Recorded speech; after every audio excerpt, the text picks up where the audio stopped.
What's going on, guys?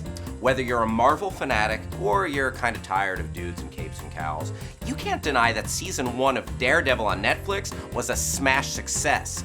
Now that we've had time to overanalyze the show, it's time to check out some of the clues Daredevil dropped about season 2 and connections to the MCU. So tune in your sonar sense, because today we're going inside Daredevil season 1.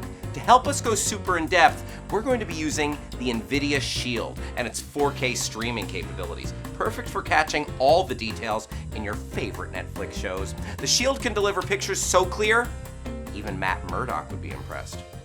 I'm sorry, Daredevil. Please don't hurt me. Let's start off with the obvious. Marvel hasn't been shy about Daredevil's connection with the movie universe. Heck, they even dropped Avengers Tower into their promotional motion poster. But they also snuck in some little nods for the fans to find. Ben Urich's office at the New York Bulletin contains multiple references to previous Marvel films, including the Chitauri attack on New York from the Avengers and Hulk's rampage in Harlem from Incredible Hulk. Boom, Battle of New York. You know what that's talking about? Loki, Thor, the Hulk, yeah, that thing. And boom, Harlem Terror. That's talking about the Hulk, not Bill Clinton.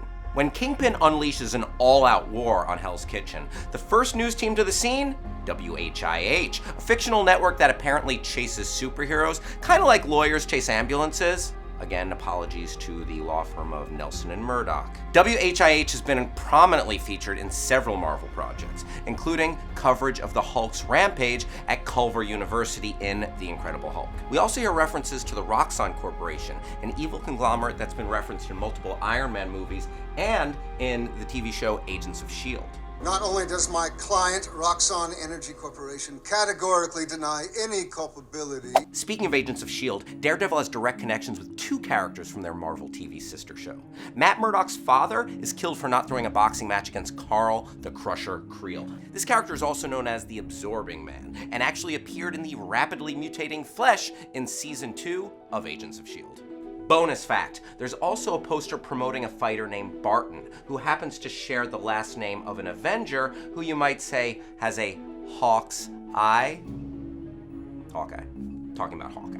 There's also a tie to S.H.I.E.L.D.'s expert hacker and resident Inhuman, Skye. Both she and Matt Murdock grew up in the same orphanage, St. Agnes. I wonder if they ever snuck into each other's rooms and played, "I'll show you my power if you show me yours." Of course, the mother of all Easter eggs is an appearance by the man himself, Stan Lee. He's been in every MCU movie to date, and many were surprised they didn't appear in Daredevil. Well, he did. He's right there in the background of the police station as, some kind of employee of the month. Hey, Stan. Excelsior to you. The show doesn't just offer up a wink and a nod to its brothers in arms at Marvel, though. It drops a few significant hints about characters that we know or heavily suspect will appear in season 2. First up, Elektra Natchios, Daredevil's vengeful Greek, sometimes enemy, sometimes girlfriend. We don't see any hints about Elektra's future in the show, though Foggy does drop a pretty significant reference. You're trying to tell me that you didn't take Spanish to snuggle up to what's her name, the Greek girl?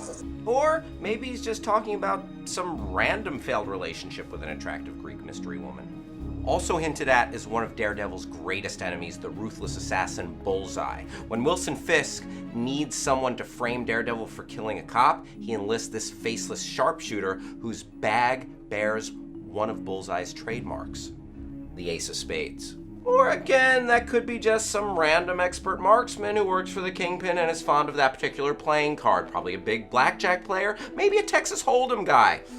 But I doubt it. One character we absolutely know will be in season 2 is Frank Castle, the Punisher, played by Walking Dead's Jon Bernthal. Shane! He's hinted at very subtly with this truck bearing the name of Somerville Department Stores, a reference to an employer of his from one specific issue of the Punisher comic book. Or, it could just be another Somerville. You know what? No way. That one's definitely on purpose. And finally, one last little tidbit definitively opens the door for Daredevil to appear in the upcoming Captain America Civil War. Oh, look at that sign right there behind Matt Murdock in the police station. You don't have to reveal your identity to help solve violent crimes.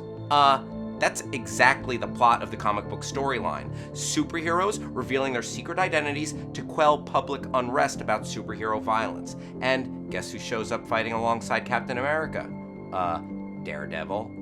Okay, yeah, it was an Easter egg. We don't have to be Tony Stark to figure that one out. So what was your favorite Daredevil Easter egg? There were tons more of them that hinted at the Hand, Steel Serpent, the Chaste, Crane Mother, and a bunch more comic book stuff that I frankly need to catch up on. Leave us a comment below. Let us know what the coolest Easter egg was. And best comment, we're gonna send you a Screen Junkies t-shirt. I wanna thank the NVIDIA Shield for powering this episode with 4K streaming. I'm Hal Rudnick. I wanna thank you for watching. Hit me up on Twitter. Bye-bye.